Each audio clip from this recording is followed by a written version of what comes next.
Hey, what's up guys? Joker here. Hope you're all doing well. Today we've got a couple of news stories in the world of tech and gaming. First up, we're going to be talking about The Witcher 4, which has been confirmed by CD Projekt Red. Well, technically it's a Witcher game, but not necessarily The Witcher 4, but we'll get into all of that. And it's also going to be running on a all-new engine. Sony has also acquired and established a new studio to be producing, or developing, I guess you could say, new first-party titles for the Sony PlayStation 5 and conceivably future PlayStation platforms as well. And also, we've got some leaked pricing for the 3090 Ti, which has already started showing up on some Canadian e-tailers. And hang on to your wallets, boys. Let's get into it. But first, today's video is brought to you by PrimeTechMart.com, where you can save money on software like Windows 10 Pro licenses for under $25. They've also got Windows 10 Home for under $20, and now Windows 11 Pro you can grab over on PrimeTechMart.com. They've also got Office 2019 and the new Office 2021. And if you want to save an additional 20% at checkout on Windows 10 or any other software, go ahead and click Buy It Now, and during the checkout process, go ahead and put JP20 in and apply that coupon, and that'll give you 20% off of any software that you happen to pick up over there. So for Windows 10 Pro, you can see it dropped our price down from $24.46 to under $20. So be sure to hit up the links down in the description below, and don't forget to use my coupon code JP20 at checkout for an additional 20% off. So first up, let's talk about this new Witcher game, The Witcher 4, I guess you could call it, although it probably isn't actually going to be called The Witcher 4. The reason I say that is because this announcement, which came with not a whole lot of information, they did put up this image right here where we could see the traditional Witcher wolf icon with the glowing red eyes. That's the only teaser image that we got for it. And CD Projekt Red has announced it as a new saga. So what that probably tells us is we're probably not going to be following along with a continuation or even a prequel, potentially, I guess, of the Geralt of Rivia storyline that we've known from the 3 previous Witcher games.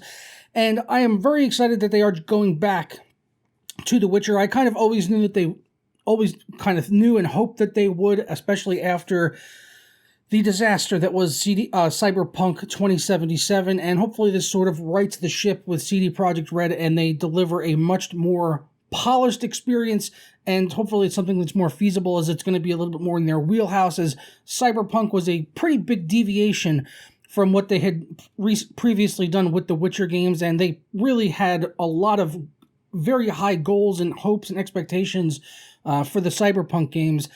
And I think because of all the promises that they made along the way and what ended up actually shipping, even though it's in a much better state now than it was when it came out, it still is missing a lot of the things that they had talked about leading up to the game's initial release. So it's still, I consider it to be a disappointment, honestly. But, let me think down in the comments below. On top of the announcement here and referring to it as a new saga, they did also say that it's going to be running on a new engine. So they usually run on their own Red engine, which they've used for Witcher 3. They used it for Cyberpunk 2077. Now they're going to be making the jump over to Unreal Engine 5 in a partnership with Epic Games. So the Unreal Engine 5 is probably the most next-gen engine that we have seen so far. Up to date, we've seen it, running on the Matrix demo and a couple other demos that were kind of released on, just videos and stuff like that, and put out by Epic. But the first actual playable demo / game or whatever was the Matrix demo that I covered some months back. And it was incredibly impressive. The physics engine, the lighting, all of that stuff was pretty great. And to see it even running on the PlayStation 5 with the visuals that this game had that looked pretty damn lifelike, to be perfectly honest, was incredible. So yeah, I don't really have any issues with this coming to Unreal Engine 5 and then going away from their own in-house engine. Kind of excited to see what the visuals are going to be like on this, because CD Projekt Red is one of those developers that are known for sort of pushing the boundaries of graphics, as Cyberpunk 2077 is still an extremely difficult game to run. Even The Witcher 3 is not that easy to run, honestly, depending on, settings, higher resolutions, and all that stuff. It definitely runs very well on my hardware, even at 4K, but still a very demanding and very beautiful game, considering it came out as long ago as it did. Now, I know some people might be concerned, since they are partnering up with Epic for Unreal Engine 5, is it going to be exclusive to the Epic Store? they have confirmed via a tweet that it will not. They said, we are not planning on making this game exclusive to one storefront. So just because they're developing it on Epic's game engine and Unreal Engine 5, it doesn't seem like they're going to be going away from, you know, their previous models of what they've done, releasing games usually on Epic, Steam, as well as their very own storefront, GOG, which is owned by CD Projekt. So there you go. It won't be exclusive to the Epic Store, but it will be using their Unreal Engine 5, and I cannot wait to see more about it because up till now, this is all we know.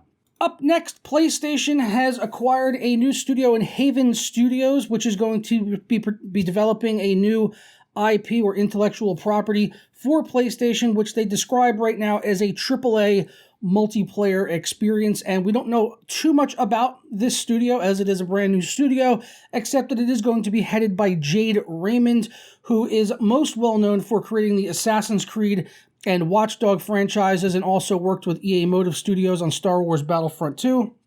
Hopefully the microtransactions weren't one of her decisions on that. But she has a pretty good track record of developing lots of titles over the year, going all the way back to The Sims Online in 2002. So obviously a very well-respected and long-time developer in the business and producer of games and stuff like that. So yeah, excited to see what they could do and see a new PlayStation exclusive, and hopefully it will come to the PC at some point. Last news before we get out of here. Oh, that is the wrong tab. Sorry, that's just me shopping for later. One of the things I probably won't be buying or shopping for is an RTX 3090 Ti, especially when we take a look at the pricing, which is already shown up on a Canadian e-tailer with the prices hovering around $5,000. Yes.